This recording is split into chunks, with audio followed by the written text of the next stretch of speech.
Yes, hello everyone, welcome back to Newcastle Fans TV. Me and Ferdinand here. You doing, little man, you okay?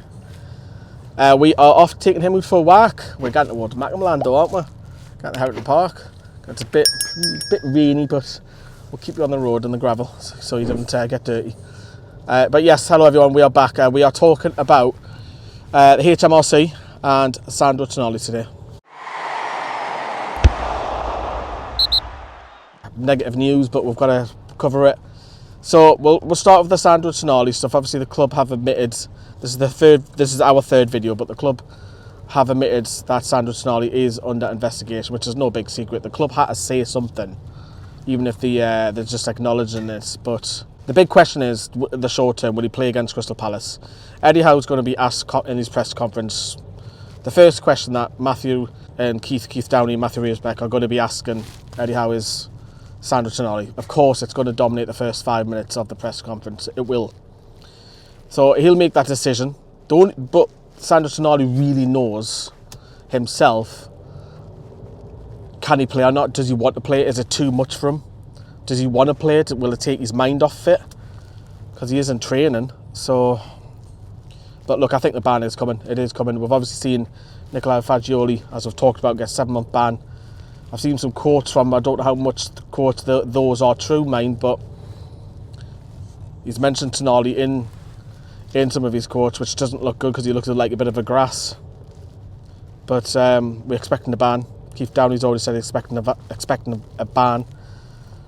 I put it on my personal Twitter the other day, I'm expecting a ban. Some people disagreed with me, but looks like I'm going to be right on that. But the question is how long is he going to be out for? At least the season, at least. And maybe going into next season. He's bet allegedly on his own team Milan when he was in Italy. This has all happened in Italy, by the way. That for Milan to win games and stuff like this, and casino games, it's alleged, but we don't know what's true, what isn't. So, but look, we are expecting a ban. And on the football side of things, it's a massive blow for Newcastle. You cannot deny that. It's like buying a player and gets injured all season, and look, it costs 55 million. So that's on the football level. On a legal level, did Milan know anything about it? About his gambling addiction? Now it's in the obviously he's alleged that it is in the dark web, where these betting firms you can't be tracked and so on. But obviously, of course, they have been because they've been caught out. Did Milan know about it? I don't think Milan really know, to be honest with you. And I know there's been some accusations thrown on social media that they should have done the due diligence, but you're not going to exactly search Tonali's phone web history or his Mac web history or whatever, are you? Never's Milan, so you can't keep that a secret. Did Milan really know about this? You know, if they did, which I very much doubt, then there is a case of compensation for Newcastle United. It has to be. But yeah, on a human level, for Sandro Tonali, he's in a dark place. He's got an addiction. It's just like a gambling addiction, alcohol addiction, drug addiction, whatever the addiction is. He's in a horrible place, and you know, it destroys people's lives. It destroys their own. It destroys people around them. He might have looked at Newcastle and said, "Do you know what? This is the break I need away. Get away from it. Starting fresh with his girlfriend." But it's caught up with him. It has caught up with him, unfortunately. So we're expecting a ban at the end of the season. But what will Newcastle United do in the short term? We can't really do much. We've got injuries coming back, which is positive. But you know, we've been tight in that midfield before. We've obviously got Harvey Barnes out injured, and the other two new full-backs as well aren't regulars yet. So it's almost the same starting 11 effectively. It's good that we've got Joe Linton back and Joe Willock as well. I miss Joe Willock so much. He's so underrated, Joe Willock. Massively. So underrated. And that's good, but again, come December, we're playing something like 10 games or something crazy like that. So, no doubt when the ban comes, because I'm expecting the ban, I've accepted it, I think it's coming. He'll be deregistered in January, and then there'll be a signing, whether it's a loan signing, because Newcastle maybe just need to stay to the end of the season. Obviously, Calvin Phillips is heavily linked, not getting much game time. He needs to play for me. He shouldn't be in England side. Never should Harry Maguire. None of them should be. Kieran Trippier shouldn't even be playing left back. He's a right back. Yes, he does a job there, but you can't tell me Kieran Trippier is the best left back in England at the minute. Surely. HMRC, the next one. Now, NFTV, myself, did a video on this.